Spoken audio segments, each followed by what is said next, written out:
Ini adalah pesawat E-3 Sentry milik Angkatan Udara Amerika Serikat. Kode nama huruf E mengindikasikan pesawat ini memiliki fungsi di bidang elektronika. Pesawat ini lebih dikenal sebagai AWACS, singkatan dari Airborne Warning and Control System.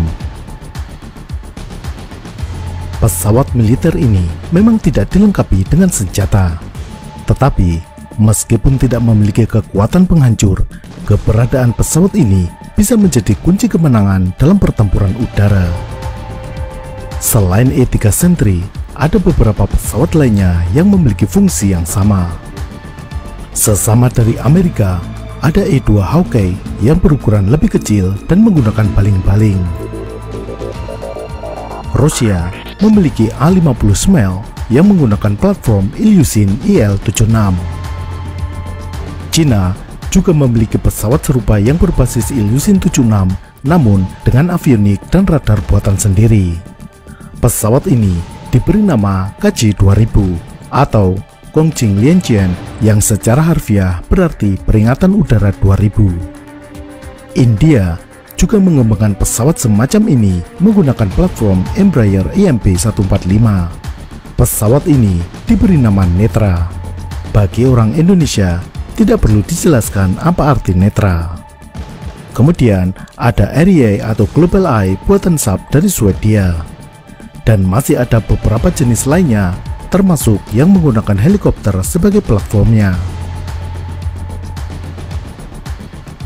Pesawat-pesawat ini disebut sebagai Airborne Early Warning and Control, disingkat AWNC. Kadang diucapkan EUNC atau AWAC. Istilah lain yang populer di masyarakat umum adalah AWACS, Airborne Warning and Control System. Istilah AWACS sebenarnya adalah nama spesifik yang disematkan pada Boeing E-3 Sentry yang berplatform Boeing 707 dan juga AWACS Jepang yang menggunakan Boeing 767. Namun, istilah ini juga menjadi sinonim dan digunakan untuk menyebut AWNC secara umum. Maka, selanjutnya dalam video ini, kita akan memakai istilah AWACS karena lebih enak diucapkan daripada AWNC. Jadi, apa sebenarnya pesawat AWACS ini? AWACS pada dasarnya adalah sebuah radar terbang. Pesawat AWACS pada dasarnya adalah pesawat terbang yang menggotong dan mengoperasikan radar.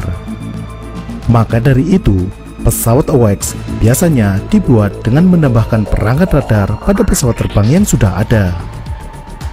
Sebagai contoh, E-3 Sentry menggunakan Boeing 707, A-50 menggunakan Ilyushin IL-76, Global Eye menggunakan Bombardier Global 6000.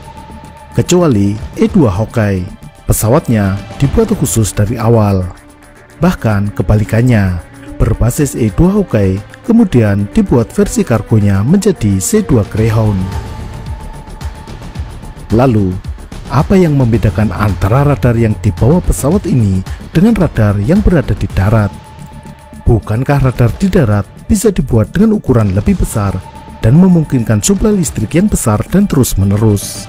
Meskipun benar demikian, namun menempatkan radar pada pesawat terbang memberikan banyak kelebihan yang tidak bisa dicapai oleh radar di darat. Yang pertama adalah jangkauan atau luas area cakupan. Dengan posisi radar yang berada di ketinggian, jangkauan radar akan jauh lebih luas. Kontur permukaan bumi seperti perbukitan, gunung, atau gedung-gedung bertingkat tidak akan menghalangi gelombang radar.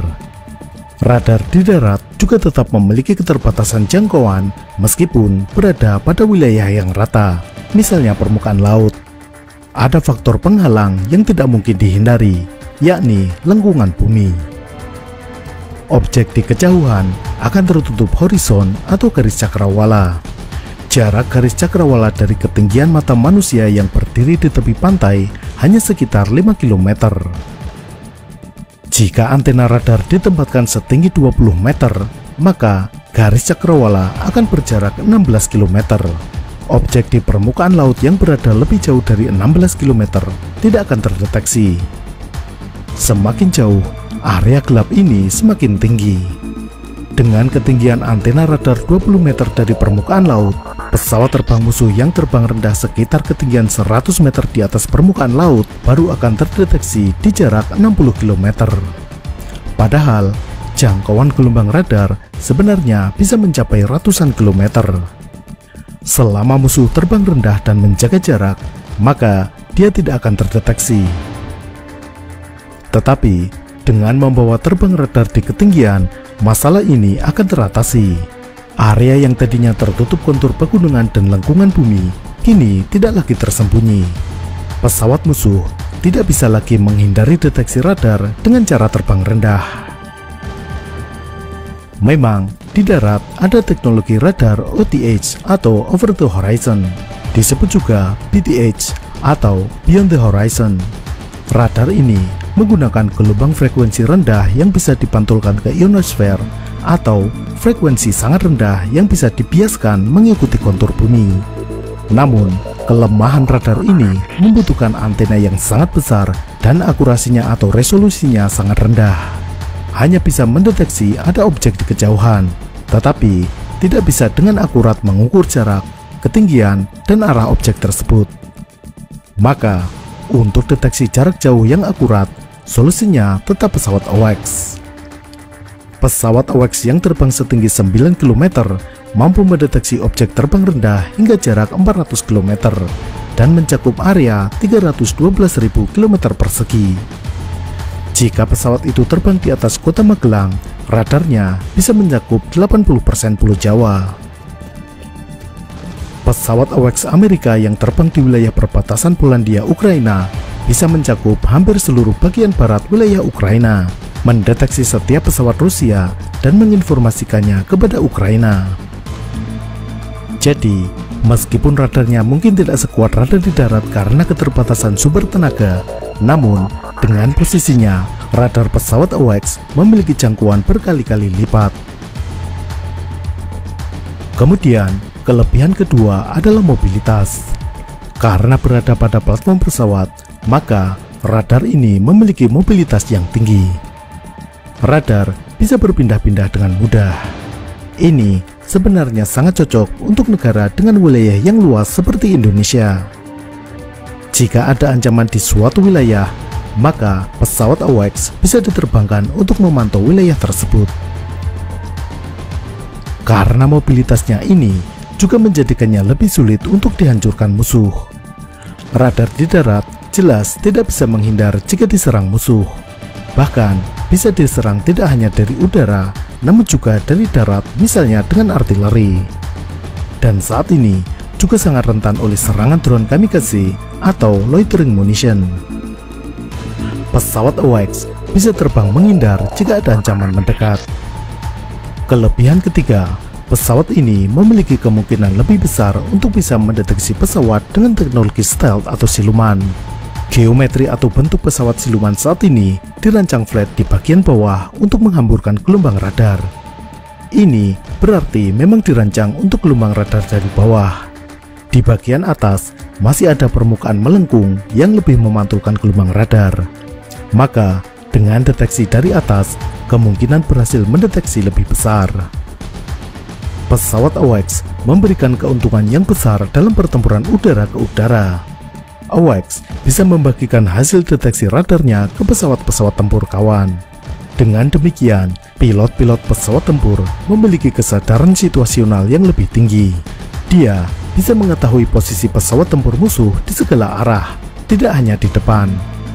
Karena jika hanya mengandalkan radarnya sendiri, cakupan radar yang dibawa pesawat tempur umumnya hanya mencakup arah depan. Kemudian, karena bisa menerima data deteksi dari radar AWACS, pesawat tempur yang mendekati wilayah musuh bisa mematikan radar yang dibawanya. Dia mengandalkan data radar dari pesawat AWACS. Dengan mematikan radar, pesawat tempur tersebut lebih sulit untuk dideteksi musuh. Dengan dukungan pesawat AWACS dan dilengkapi dengan jaringan komunikasi serta pertukaran data, maka setiap unit tempur baik di udara, darat, dan laut memiliki kesadaran situasional yang tinggi. Mereka tahu di mana posisi musuh dan posisi kawan. Karena pentingnya pesawat tersebut, Indonesia sebagai negara kepulauan yang memiliki wilayah yang luas sudah seharusnya memiliki pesawat peringatan dini atau AWNC alias AWACS. Negara tetangga Indonesia yakni Singapura dan Australia sudah lama memiliki dan mengoperasikan pesawat jenis ini. TNI Angkatan Udara sudah lama menyampaikan kebutuhan pesawat AWNC ini. Indonesia minimal mengoperasikan 4 unit pesawat peringatan dini. Ada beberapa kandidat pesawat AWNC yang dilirik oleh Indonesia. Di antaranya adalah Boeing 737-E7 Wedgetail, Saab 2000 Arieye, Saab 6000 Global Eye, dan Airbus C295-AEW. Airbus C295-AEW ini tampaknya menjadi kandidat paling kuat. Selain dari segi spesifikasi teknis dan harga, TNI Angkatan Udara juga telah mengoperasikan beberapa pesawat C295 sebagai pesawat angkut. Namun, apapun pilihannya, sudah saatnya Indonesia memiliki pesawat peringatan dini yang tentunya juga harus kompatibel dengan pesawat tempur yang dimiliki, baik yang sudah ada maupun yang sedang dipesan. Meskipun memiliki pesawat AWNC yang canggih, tidak ada gunanya jika tidak mampu berkomunikasi dan melakukan pertukaran data dengan pesawat tempur yang dimiliki. Sampai jumpa.